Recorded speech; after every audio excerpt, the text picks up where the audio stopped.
Welcome back दोस्तों। आज मैं आपके सामने रिसेंटली थिएटर में रिलीज हुई हिट द सेकंड केस को लेकर आया हूँ। तो वीडियो अच्छा लगा तो आप लोग हमारे चैनल को सब्सक्राइब कर लेना और बेल आइकन को ज़रूर दबा देना। मूवी शुरू होता है एक कारपेंटर राम के घर से, जो अपने काम से वापस अपने घर आता है। इसकी बीवी का नाम होता है झांसी। जब राम अपने कबड़ ओपन करता है तो उस कबड़ में से एक बंदा बाहर भागने लगता है। मतलब झांसी और उस बंदे का अफेयर चल रहा होता है। झांसी की यह हरकत देखकर बेचारा राम बहुत दुखी होने लगता है। फौरन झांसी को अपने घर से दफा होने के लिए कहता है, लेकिन झांसी रोते हुए अपने हस्बैंड राम से रिक्वेस्ट करने लगती है कि मैं यहाँ से जरूर चले जाऊंगी, लेकिन आप इस बात को यहीं पर दबा दीजिएगा, किसी को मत कहिएगा। सो बेचारा राम भी उसी तरह से अपने काम पे जाकर इसकी वाइफ की हरकतों को याद करके दुखी होने लगता है। दूसरे ही दिन पुलिस वाले राम के घर आकर राम को गिरफ्तार करने लगते हैं और उसी तरह राम के घर के बाहर वुमेन वेलफेयर सोसाइटी वाले खड़े होते हैं धरना करते हुए, और उस औरतों के बीच झांसी भी मौजूद होती है। झांसी ने सारी औरतों को यह कहकर इकट्ठा किया कि राम इसके साथ मार्शल रेप करता है, इसको मारता पीटता है। मतलब बेचारा राम पर झूठा इल्ज़ाम लगाने लगती है। वहाँ के सारे औरतें बेचारा राम को मारने पीटने लगते हैं। पुलिस वाले एक दिन के लिए राम को गिरफ्तार करते हैं। उसके बाद राम को इसके काम से निकाल दिया जाता है। सारे सोसाइटी वाले इसे नफरत करने लगते हैं। इसी दरमियान में राम अपने टाइम बिताने के लिए एक छोटा सा ट्री हाउस बनाता है। उसके बाद सीन बहुत सालों बाद शिफ्ट होता है, जहाँ पर विशाखापत्तनम में कृष्णा देव नाम के एक पुलिस ऑफिसर को दिखाया जाता है, शॉर्टकट में केडी के पास इसका एक कुत्ता होता है। इसके कुत्ते का नाम मैं आपको बाद में बताऊंगा, क्योंकि इस मूवी में ये कुत्ता बहुत इम्पोर्टेंट रोल प्ले करता है। खैर, थोड़ी ही देर में केडी को एक केस हाथ लगता है कि बीच के पास एक बंदे का लाश पाई गई। केडी अपने टीम के साथ क्राइम स्पॉट जाता है, वहाँ के इंस्पेक्शन करने लगता है। मरे हुए बंदे के रिलेटिव्स को बुलाने को कहता है। थोड़ी ही देर में मरे हुए बंदे का बड़ा भाई यहाँ पर आता है और अपने भाई की लाश देखकर बहुत रोने लगता है। लेकिन केडी इस बंदे को ही गिरफ्तार करने लगता है, क्योंकि फोन में केडी इस बंदे को ही बताया कि तुम्हारा भाई मारा गया, ये नहीं बताया कि तुम्हारा भाई की लाश कहाँ पर है। तो ये बंदा उछलते नाचते हुए बीच के पास पहुंच जाता है।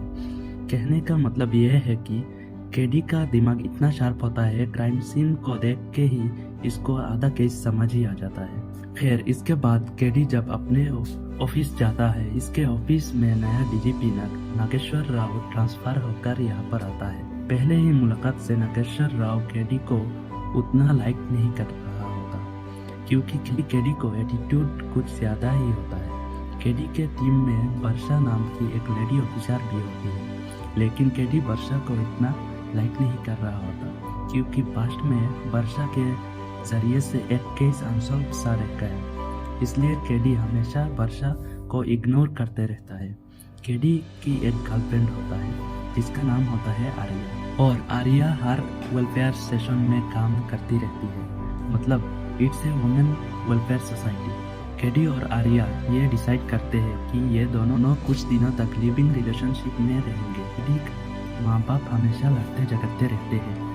शादी के बाद केडी की जिंदगी ऐसे भी ना हो, इसलिए केडी आर्या से लिविंग रिलेशनशिप के लिए कहता है। लेकिन कुछ ही दिनों बाद आर्या की माँ केडी के घर आकर रहने लगती है, अपनी बेटी पर नजर रखने के लिए।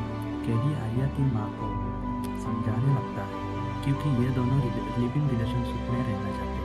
सो इसकी माँ भी ओके कह देती है। खैर, इसी दरमियान में केडी का एक फ्रेंड अभी केडी के साथ मुलाकात करने के लिए विशाखापत्तनम आता है, एक केस के बारे में बात करने के लिए। यह बंदा पहले पार्टनर भी था। तभी केडी को एक केस मिलता है, संजना नाम का एक लड़की का मर्डर हो गया उसी की ऑफिस में। यह जानने के बाद केडी की टीम फॉरेन क्राइम स्पॉट पर पहुंचती है। तो केडी वहाँ का नजारा देखकर इसके तो होश ही उड़ गए। किलर ने संजना के टुकड़े टुकड़े कर दिया, सर अलग, दो हाथ अलग, दो पैर अलग। संजना के गले के पास कुछ दांतों के निशान भी पाया जाता है, और उसी तरह क्राइम स्पॉट पर किलर के फुटप्रिंट्स भी पाया जाता है। वहाँ के स्टाफ से पूछने पर ओनर कहने लगता है कि हमेशा संजना देर से ही घर जाती है। वही रमेश नाम का एक बंदा भी होता है। केडी से कहने लगता है, सर मैंने कल रात मैडम को ड्रॉप करने की बात की थी, लेकिन संजना मैडम ने मना कर दिया।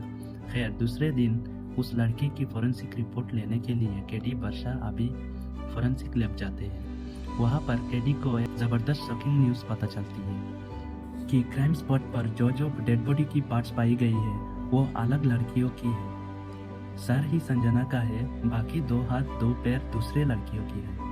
इससे केडी को ये बात पता चलती है कि किलर ने संजना को नहीं बल्कि और लड़कियों को भी मारा है।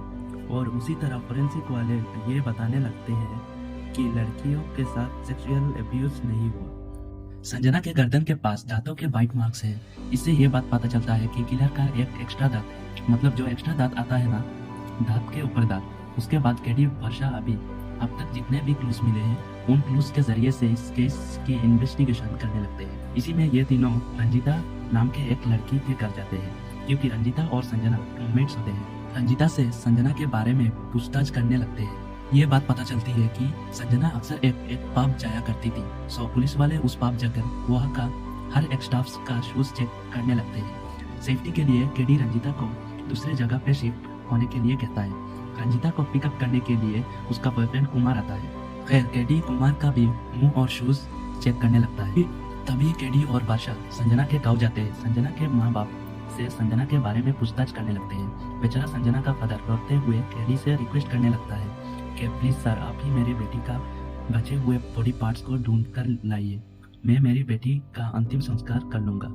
संजना के घर में ही केडी बच्चों की एक ग्रुप फोटो को देखता है।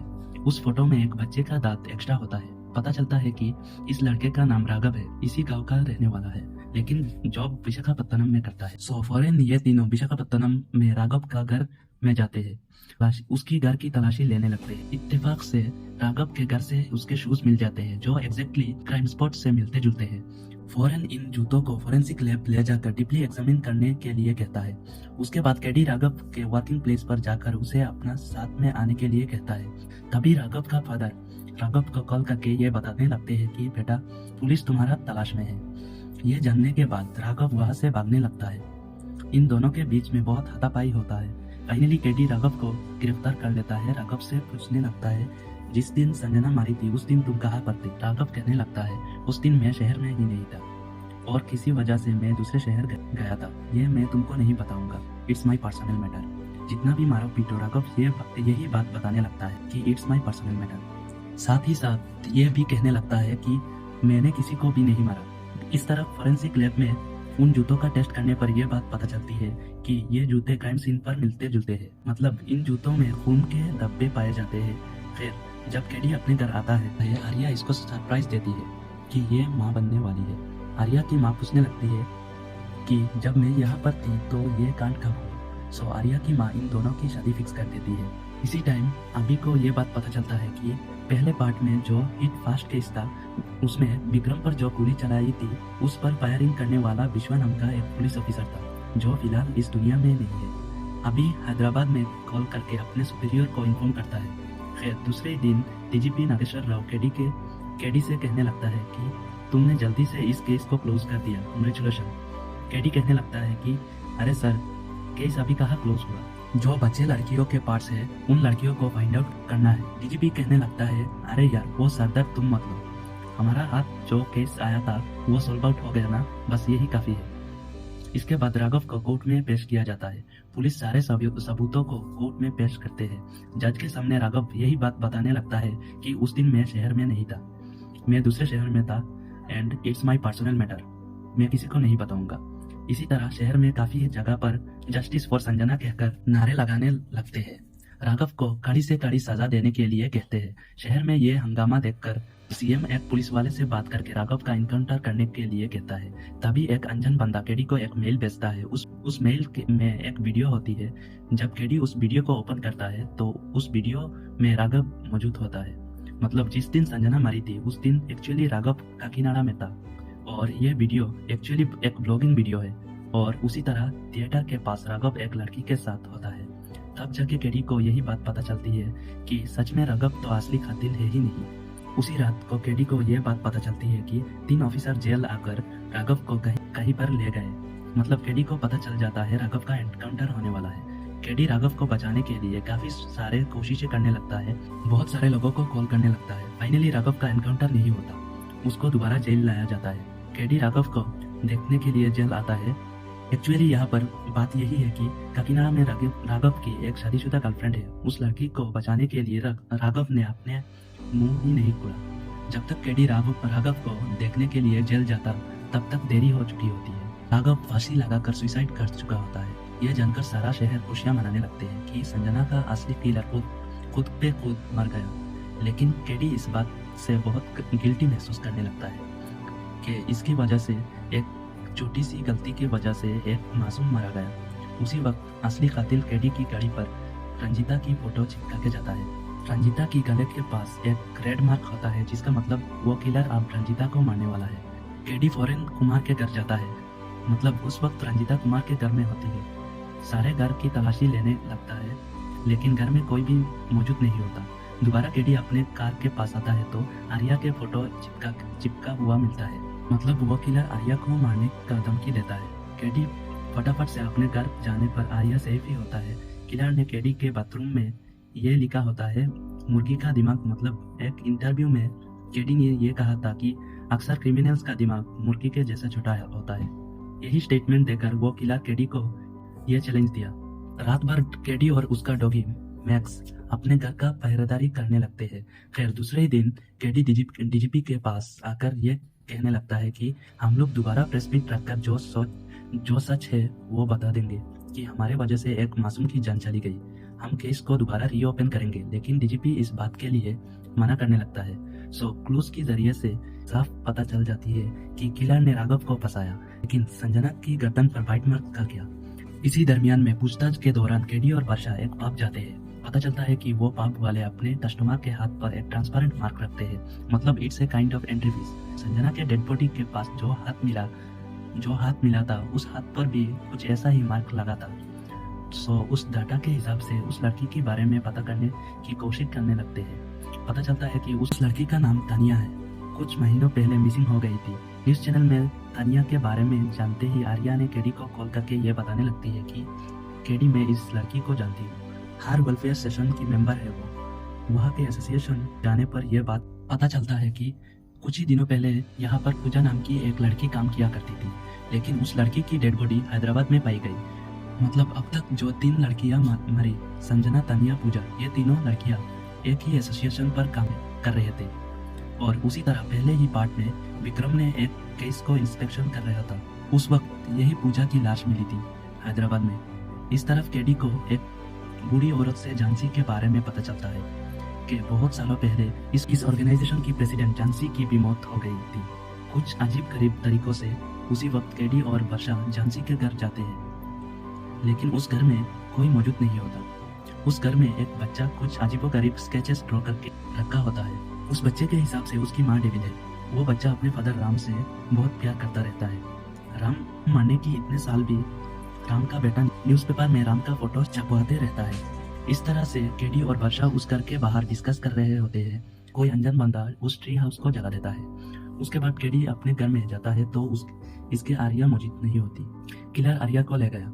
वर्षा केडी को हौसला देने लगती है कि केडी तुम इमोशनल मत हो। अगर तुम इमोशनल हो गए तो आर्या को कौन बचाएगा।